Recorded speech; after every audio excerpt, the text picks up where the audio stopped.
एक राजा था, उसके 12 बेटे थे। जब वे बड़े हो गए तब राजा ने उनसे कहा कि तुम्हें अपने अपने लिए एक पत्नी ढूंढ लानी है, लेकिन वह पत्नी एक ही दिन में सूत काट कर कपड़ा बुने, फिर उससे एक कमीज सिलकर दिखाए, तभी मैं उसे बहू के रूप में स्वीकार करूँगा। इसके बाद राजा ने अपने बेटों को एक एक घोड़ा दिया। वे सभी अपनी अपनी पत्नी खोजने निकल पड़े। कुछ ही दूर गए थे कि उन्होंने आपस में कहा कि वे अपने छोटे भाई को साथ नहीं ले जाएंगे। 11 भाई अपने छोटे भाई को अकेला छोड़कर चले गए। वह रास्ते में सोचने लगा कि वह आगे जाए या लौट जाए। उसका चेहरा उतर गया था। वह घोड़े से उतरकर घास पर बैठ गया और रोने लगा। रोते रोते अचानक चौंक गया। उसके सामने की घास हिली और कोई सफ़ेद चीज़ उसकी ओर आने लगी। जब वह चीज़ राजकुमार के पास आई तो उसे एक नन्ही सी लड़की दिखाई दी।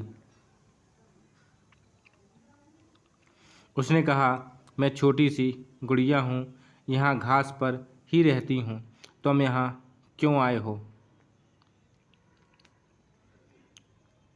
राजकुमार ने अपने बड़े भाइयों के बारे में बताया।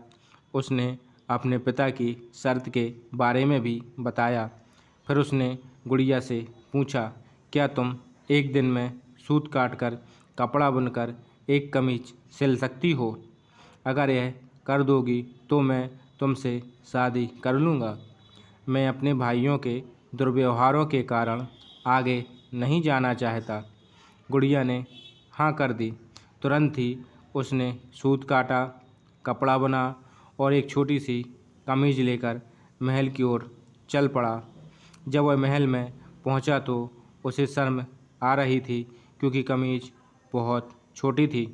फिर भी राजा ने उसे विवाह करने की अनुमति दे दी।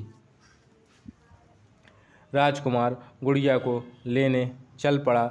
जब वह घास पर बैठी गुड़िया के पास पहुंचा तो उसने गुड़िया से घोड़े पर बैठने को कहा।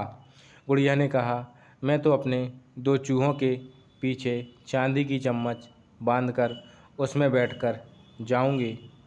राजकुमार ने उसका कहना मान लिया। राजकुमार घोड़े पर सवार हो गया। गुड़िया चूहों के पीछे बंधी चांदी के चम्मच पर सवार हो गई। राजकुमार सड़क के एक ओर चलने लगा, क्योंकि उसे डर था कि कहीं उसके घोड़े का पाँव गुड़िया के ऊपर न पड़ जाए। गुड़िया सड़क के जिस ओर चल रही थी उस ओर एक नदी बह रही थी।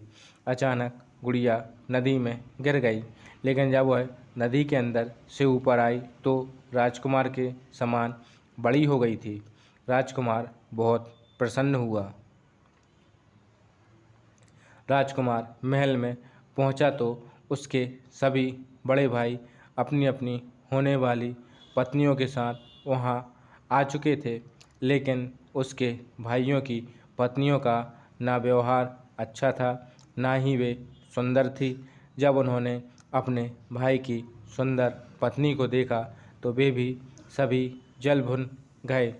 राजा को पता चला कि बड़े पुत्रों ने छोटे राजकुमार के साथ व्यवहार किया है, तो उसने बड़े बेटे की खूब निंदा की।